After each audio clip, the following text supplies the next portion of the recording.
man does. Schools, institutions, religious structures create a model and create a mass assembly line, clones of that. And yet, the absurdity is that we keep on talking about originality. You first put a model in front of me, cut me, prune me, force me to fit into that model. If I don't fit into that, you don't give me a certificate. You call me names. You call me a terrorist. You call me an anarchist. You call me a person who wants to subvert the established institutions. And unless I conform, you don't make me a part of your exalted system. So the human mind is forced to conform. You cut and prune yourself and say, the frontiers are set, this is the definition of what we will call creative, original. Operate within that. Don't break out of that. So I would say yes, what Bahrain said is life, you call it God, is the only thing that is creative, and everything else is somewhere sourced from a model. I have either stolen from my life or from movies. But yes, there is a lazy copying, cut and paste job. And there's another copying which is done where you take a structure, which the engineering world would say reverse engineering, study it, and adapt it to the Indian palate. Yes, I myself wrote about that article for Span, where Mr. Ajay Kanchan asked me to write about Hollywood and Bollywood, where I say that the umbilical cord between Hollywood and Bollywood is very much intact. You take away, cut the umbilical cord and Bollywood will collapse, because Bollywood is not connected to its roots. There's no India in the Indian cinema. And that's the tragedy. We need to bring India urgently back into Indian cinema. The point which is important to understand is, are Bollywood filmmakers, artists and original thinkers?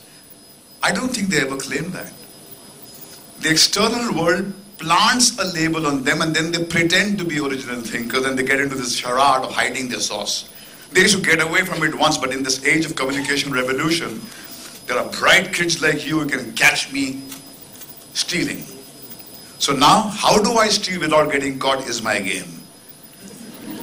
So what do? I keep on changing my source of theft. If I have to play to a constituency like yours and yet pretend that I'm very original, I have to be very clever and crafty in my stealing, or hide it and veil it with words. But there's another constituency, I think somebody said, there's an audience which is the majority of Indian, bulk of Indian cinema-going audience who are not as fortunate to have access to those tools, those search engines. They've not walked into the digital age. They're not digital natives, as they say. They've not even been ushered into the written, they've not been touched the written word. The blackboard has not reached them. So that audience doesn't mind the cinema that you think is plagiarized, like E.T. made into Krish, or not Krish, Koi Mil Gaya, was consumed by that audience for whom Rakesh made that film. And I don't think Rakesh pretended that he is an original artist.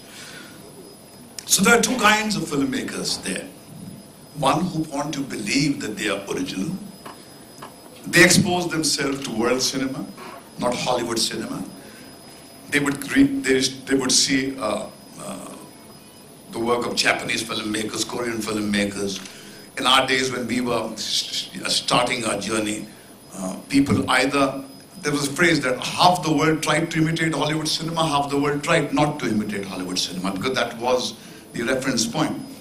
So they went to Europe and they stole from a Bergman or a Godard or a Fellini.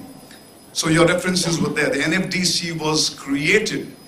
The Film Institute of Pune was created because there was this feeling that Indian cinema is going nowhere, and so there were a bunch of people, a very elitish movement, which created a group which was fed with cinema which was brought from Europe and not from Hollywood. Because to be successful was considered to be something which is not right. It's amazing for me to come into an institution as prestigious as this and where a debate is taking place about popular culture like cinema. I mean, when we were in school, if our principal caught us with the counterfile of a ticket, we would be rusticated. So thank God Bollywood has finally become a respectable thing. You are having a debate for this. So you are finally giving popular culture its due space. So I would be for your side. I would say I would be for your side, yes. I mean, those who pretend that they're very original must get off the act. They must, as you rightly said, Kapil said, when you source it from somewhere, be graceful enough to own it to yourself and to the world that this is sourced from somewhere else. There's the word in the copyright violation thing that is called fair use. And that's a definition. How you can take an idea. An idea cannot be copyrighted. But a cut and paste job, a frame to frame copy, is something which you call is a cheap. You defined it. We don't